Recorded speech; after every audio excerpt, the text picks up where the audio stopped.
Let's talk to Cormac Smith, former advisor to the Ukrainian Foreign Ministry, and a man that knows an awful lot about what's going on there. Cormac, a very good morning to you. Mike, a very good morning to you too. And a very important day today. The Germans took a while, took their time, but eventually were persuaded. How important is this? It's hugely important, Mike, and yes, they took their time, but the feeling was they would get there in the end. Look, I have a number of close friends who are senior Ukrainian diplomats. I was out in Berlin and spoke to one before Christmas, and I asked him, I said, how much difference would Leopards actually make? And he told me, what he said to me was 100 Leopards would make a huge difference. General Valery Zaluzny, who is the chief of staff of the Ukrainian Armed Forces, wants 300, which he believes he can get the job done with.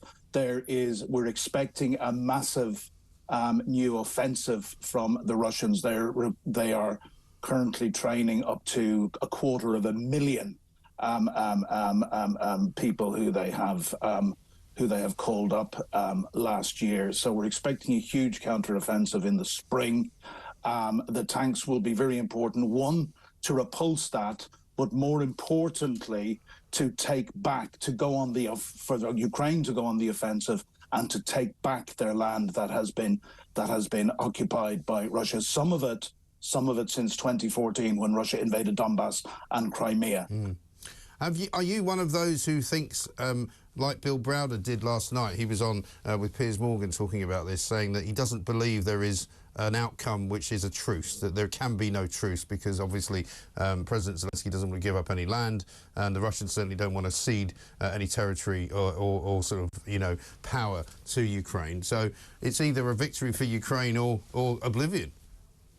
I absolutely believe that. Look, I would quote somebody who I befriended when I was out in Ukraine between 2016 and 2018, Viktor Yushchenko.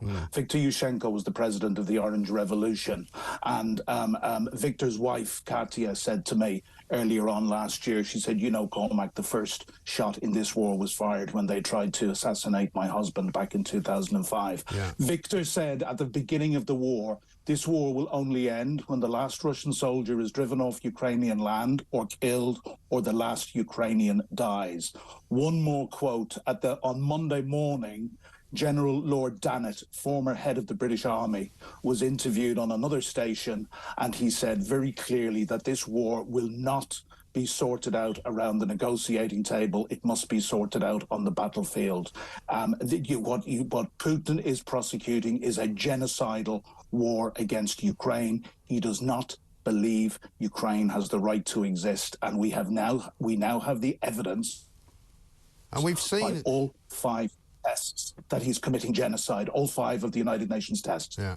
And we've also seen the levelling of so many cities and so much property, buildings. We don't, I know very little about war. I was in Bosnia briefly during the 90s when the Balkans was set aflame, basically, by all the ethnic tensions there. And you can't really ever explain to people what it's like to walk down a street which has been completely flattened by artillery. It just is unthinkable, isn't it? Mike, can I give you one more example? The Nazis murdered 20,000 people in the city of Mariupol, a city the size of Edinburgh. In 2 years, they murdered 20,000 in 2 years. Earlier on in the war, Mariupol has all been but wiped off the map. There is no way to confirm this yet because it's still under Russian occupation. But the mayor's office, the office of the mayor of Mariupol, estimates that over 100,000 Ukrainian civilians have been killed in just 3 months. Make that comparison. Yeah, that's just one city. Severodonetsk has gone the same way, and we see almost daily genocidal, murderous attacks on purely civilian targets with high precision Russian drones and rockets. They know what they're doing. Yeah, and can there be a battle that wins it? Can there be one single kind of approach, one single offensive that the Ukrainians can make work?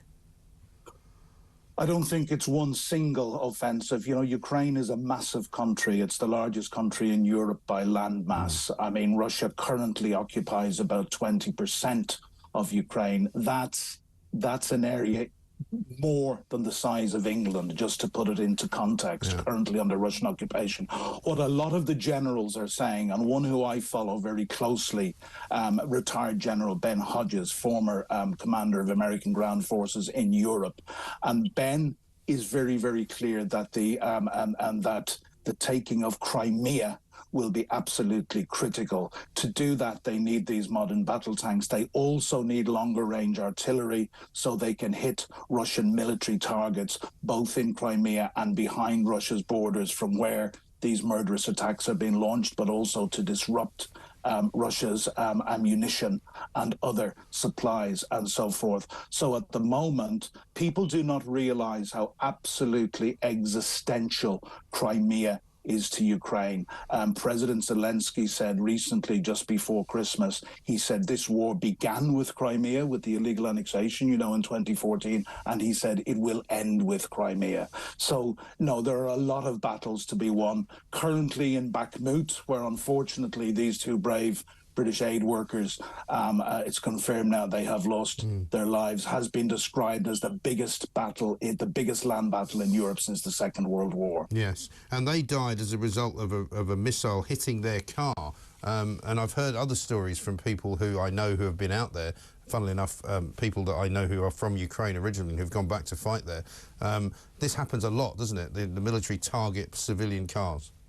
Absolutely, they do. It's like I just said about the targeting of civilian infrastructure and apartment blocks and so forth. This is a genocidal war of terror, and they are looking, you only have to look at the atrocities which were first revealed to the world when Bucha, just north of Kyiv, was liberated, the tortures, the rapes, the murders, the mass graves and so forth.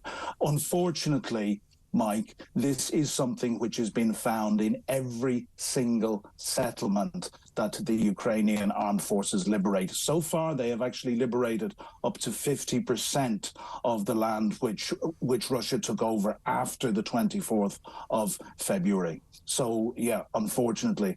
Can I, Mike, would you allow me to say that my heart absolutely goes out to the family and friends of these two brave men? I have nothing but admiration and respect for them. They put themselves in harm's way to try and save the lives of hundreds of others, and unfortunately we now have confirmed that they have paid the ultimate price. Yeah, while they were trying to rescue an elderly woman, ironically as well. So, yeah, both of us will be joined in that. Thank you very much. Cormac.